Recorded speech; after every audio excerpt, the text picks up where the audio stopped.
Be me 26, living in a shoebox apartment that always smells faintly of my neighbor's cooking. Work as a data analyst, which is a fancy way of saying I stare at Excel spreadsheets until my eyes bleed. The job is fine. It pays the bills. My life is a perfectly flat, unbroken plane of fine. My social life consists of my one good friend, Mark, and the cashier at the corner store who knows my weekly snack order. I'm not a total recluse, just low energy. The thought of going to a bar and shouting over music to meet new people sounds about as fun as a root canal. I'm the kind of guy who rehearses a phone call before making it. Life is a series of minor, manageable anxieties, punctuated by the sweet release of logging into Steam on a Friday night. Our office is a sea of gray cubicles under the unforgiving buzz of fluorescent lights. The social ecosystem is established. There's Brenda from accounting who brings in dry, crumbly baked goods. There's Kyle from sales who talks about his CrossFit gains. And there's me, the guy who puts his headphones on to signal "do not perceive me." Then she starts. Her name is Lena. She's assigned the empty cubicle diagonally across from mine. First day she's quiet. Just setting up her computer, organizing her desk with a small plant and a picture frame I can't quite see. She's not a supermodel or anything, she's just normal, in a way that makes you notice. She has dark hair she usually keeps in a loose bun, and when she concentrates, she bites her lower lip. I notice this on day one and immediately feel like a creep. My brain, the traitor, starts its usual routine. Don't stare.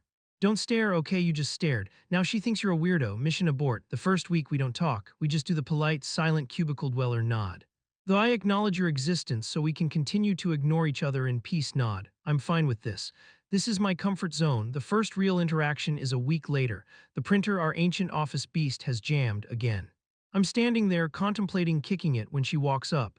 Is it the C-47 error again, she asks. Her voice is softer than I expected. Oh yeah, this thing hates me. You have to be gentle with the paper tray, she says, kneeling down.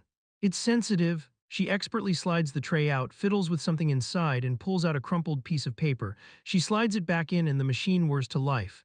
There, she says, smiling up at me. You just have to know the magic words. My brain, which had prepared for a simple thanks, short circuits. I just kind of nod and say, heh, magic. Smooth, very smooth. I walk back to my desk and spend the next hour analyzing the catastrophic failure of my one-word reply.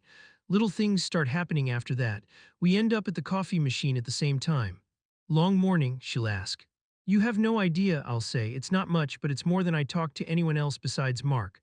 I learn small details. She likes Earl Grey tea. She listens to podcasts on the bus. The picture on her desk is of a ridiculously fluffy orange cat. His name is Marmalade. He's the true man of the house, she jokes one day. I just pay the rent, I tell Mark about her. We're having our weekly burger and complaining session. Dude, just ask her out for a coffee, he says, as if it's as simple as breathing. And say what? Hello, female human. I have observed your beverage habits and would like to escalate our nonverbal communication to a new location. Jesus, man, just say, hey, you want to grab a coffee sometime. He makes it sound so easy. He doesn't have a Tasmanian devil of anxiety living in his chest. A month goes by, a month of polite nods, brief coffee chats, and the occasional printer rescue. I find out we both play the same obscure indie game. A little farming simulator that's more about vibes than actual difficulty. This is a breakthrough. We can actually talk about something. The conversations get a little longer. We talk about our virtual farms, the weird villagers, the fishing mechanics. It's nice. It's easy. For the first time in a long time, I feel a spark of something that isn't dread or apathy. It's hope, and it's terrifying. The company announces a mandatory fun event, a happy hour at a nearby bar. My immediate reaction is to fake a sudden, debilitating illness. Mark, who works in a different department, hears about it. You're going, he texts me. I'd rather die. Lena will be there. I'm still considering death. Be a man, go have one beer, talk to her outside of the office. If it's awful, you can leave. I'll even call you with a fake emergency. He's a good friend, so I go. The bar is loud. Everyone is talking and laughing. It's my personal hell. I grab a beer and stand in a corner, trying to look like I'm having a casual, normal time. I see her across the room. She's talking to Brenda from accounting, looking just as uncomfortable as I feel. Our eyes meet for a second. She gives me a small, almost imperceptible help me smile. My legs start moving before my brain can stop them. Hey, I say, walking up. Brenda, that's a nice scarf. Brenda launches into a 10-minute story about the scarf. It's excruciating, but I don't care because I'm standing next to Lena. Eventually, Brenda gets pulled into another conversation. It's just us. Thanks for that, Lena says, her shoulders slumping in relief. I was about to learn how to knit. No problem. I'm an expert at derailing conversations. She laughs. A real laugh, not the polite office chuckle. It's a great sound. We find a slightly quieter corner and just talk. We don't talk about work. We talk about the game, about bad movies, about the absurdity of corporate happy hours. She tells me she moved here for a fresh start. I tell her I've lived here my whole life and still get lost. I'm not trying to be funny or charming, I'm just being me, and she seems to like it. The anxiety in my chest is still there, but it's a dull hum instead of a screaming siren. The night is winding down, people are starting to leave. This is it, the moment of truth. My heart is pounding against my ribs like a trapped bird. Just do it, just say the words, it's not that hard. Hey Lena, I start, my voice cracking slightly. I clear my throat. I really like talking to you. I like talking to you too, she says, her expression soft. So I was wondering if you're not busy, maybe you'd want to get dinner sometime, like outside of a work thing. The silence stretches. It's only a few seconds, but my brain has time to project a full-length feature film of my own demise. Then she smiles, a big genuine smile that reaches her eyes. I'd love that. I don't remember how I got home. I think I floated. I spend the next 2 days in a state of giddy disbelief. We text to set up the date, a small Italian place downtown, Saturday at 7. This is actually happening. The date, I arrive 15 minutes early. I sit at the table, smooth my shirt for the 40th time, and try to regulate my breathing. She walks in and it's like the whole restaurant goes quiet. She's wearing a simple black dress and her hair is down. She looks beautiful.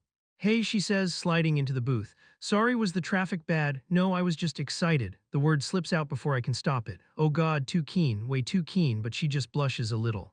Me too, the dinner is amazing. The awkwardness melts away after the first 5 minutes. We talk like we've known each other for years. I make a self-deprecating joke about my job and she doesn't just laugh, she gets it. It's okay to not have a passion, she says. It's okay to just have a job that lets you live your life. It feels like she's looking right into my soul. She tells me about Marmalade's latest antics, about her dream of one day opening a small bookstore cafe. I find myself talking about things I never talk about. My stupid hobbies, my family, the feeling of being a little lost in my own life.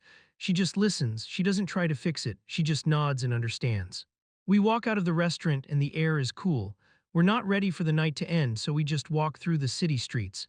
We're standing by a fountain, the city lights twinkling around us. I had a really great time tonight, she says, hugging her arms. Me too, I say, my voice barely a whisper. More than great. There's this moment, this perfect cinematic moment where we're looking at each other and the world just kind of fades away. I'm not smooth, I don't have a line, I just lean in and she meets me halfway. It's not a Hollywood kiss. It's hesitant, gentle, and a little clumsy, and it's the best thing I've ever felt. We pull away and she's smiling. I'm grinning like an idiot. I walk her to her bus stop. I'll text you, she says. I'll be waiting, I reply. I watch her bus pull away, feeling like the main character for the first time in my life. The next week at work is weird. I see her on Monday and I walk over to her desk with a stupid, happy smile. Hey, I say. Morning, she replies, but she doesn't look up from her screen. The smile on my face falters. Maybe she's just busy. Yeah, that's it. It's Monday morning, but the day goes on and she's distant.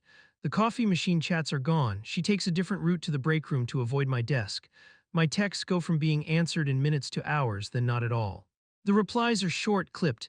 Hey, hope you're having a good day, busy, talk later. Later never comes. The anxiety comes roaring back, stronger than ever.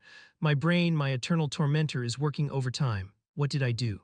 Was it the kiss? Was I a bad kisser? Did I say something stupid? Did she just feel sorry for me? Was it all a joke? Every possible failure, every insecurity I've ever had comes bubbling to the surface. The high of the weekend crashes into the lowest low I've felt in years. It would have been better if she'd just said no in the first place. This hope then nothing is a special kind of torture. By Friday, I'm a wreck. I can barely focus on my work. I see her packing up her desk at the end of the day. It's now or never. I walk over, my heart hammering.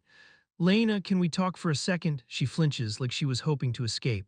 I'm kind of in a hurry, she says, still not looking at me. Please, just for a minute, did I do something wrong? That makes her stop. She finally looks at me and her eyes are full of something. It looks like pain. Can we go to the conference room? She says quietly. We sit at the huge, empty table. The silence is deafening. She's wringing her hands in her lap. Look, she starts, her voice trembling slightly. I'm really sorry about this week. And about everything. I don't understand, I say, and I sound as pathetic and confused as I feel. The date was, I thought it was amazing. It was, she whispers, it was perfect. Then what's wrong? She takes a deep, shaky breath. That's the problem, it was too perfect. You were too nice. My brain stalls, that's a new one. I've been called a lot of things in my life, but too nice as a reason for rejection is not one of them. I don't get it, I say. She finally looks me in the eye and I see that hers are glossy with unshed tears. I'm sorry, she says, and her voice is thick with emotion. I had a wonderful time with you. I really, really like you, she pauses and then delivers the line that shatters my entire understanding of human interaction. And I am so, so sorry for that. I'm sorry for liking you. I just stare at her blankly. It's like she just told me the sky is green, the words compute but the meaning is gone. You're sorry for liking me? Yes, she says, a single tear rolling down her cheek. I can't do this. When things feel this good, it scares me. It means something bad is about to happen. I can't. She tells me a little bit, in vague, clipped sentences, about her last relationship. About a guy who was charming and perfect at the start, and then became controlling, manipulative, and cruel. He made the good times feel like a trap, she says, her voice barely audible. In our date, it felt like the beginning of one of those good times, and all I could think about was the trap. She stands up abruptly. I'm sorry, I shouldn't have said yes, I'm just not ready, it's not you. It's all me, and then she walks out, leaving me alone in the silent, empty conference room. I sit there for a long time. I don't feel angry. I don't feel sad. I just feel empty, numb. I call Mark. I tell him everything. For once, he's quiet. He doesn't offer a solution or a pep talk. Damn dude, he says after a long pause. That's heavy. I'm sorry. We talk for a while. I mostly just ramble, trying to piece it together. So what are you gonna do? He asks eventually. I don't know, disappear, move to another country, become a hermit. Or, he says gently, you could just be a decent guy. What's that supposed to mean? This isn't about you, man. She's clearly been through some serious shit. This isn't a rejection of you, it's a reaction from her past. You can either make it about your hurt feelings and be all weird about it, or you can actually listen to what she said and show her some grace. His words hit me harder than any insult could have. He's right, I spend the weekend in a fog, thinking it over. My first instinct is to retreat into my shell, to put the headphones back on, to never make eye contact again, to go back to the flat, safe plane of fine. But then I think about her face in that conference room. The fear in her eyes, she wasn't rejecting me, she was terrified. And she had the courage to tell me why, even in a small way. That's more than most people would do. She didn't ghost me, she didn't lie. She told me a painful, vulnerable truth. She deserved a real response, not just silence. Monday morning, my stomach is in knots. I see her at her desk looking pale and tired. I take a deep breath and walk over. I don't stand over her, I kneel down a bit so I'm at her eye level. Hey, I say softly. She jumps, startled. Oh, hi, got a second? I promise this won't be weird. She hesitates, then nods. I just wanted to say thank you, I start. Her brow furrows in confusion. For what? For being honest with me on Friday. You didn't have to do that. And I'm really sorry you went through whatever you went through. Nobody deserves that. Her eyes go wide. This is clearly not what she was expecting.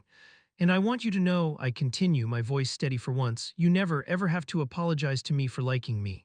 Hearing you say you did, even if it's complicated, that was one of the best things I've heard in a long time. I can see the tension in her shoulders start to release. If you need us to just be colleagues, I get it, I'll respect that. No pressure, no weirdness, I promise. But I also wanted to say, if you ever just want a friend, someone to talk to about a stupid video game or complain about work with, who will never expect anything more, the offer is there. I stand up to leave to show her I mean it. No pressure, wait, she says. I turn back. She gives me a small, fragile but genuine smile, the first one I've seen in over a week. A friend, she asks, you'd be okay with that? I'd be great with that. Okay, she says, a little bit of light coming back into her eyes. A friend sounds nice, I'd like that. She pauses for a second, then adds, maybe we could try that dinner again sometime, as friends. Be me, we got dinner that Saturday, as friends. We talked for hours just like the first time, but this time there was no pressure, no expectations. We went for a walk a few days after that, then we saw a movie. We're still just friends. We're taking it slow, unbelievably slow. Sometimes I see that flash of fear in her eyes, a shadow from her past. But then she looks at me and it fades, and she smiles. My chest doesn't feel like it's full of anxious bees anymore. For the first time in my life, I'm not worried about the destination. I'm just enjoying the journey. Feels good, man, feels really good.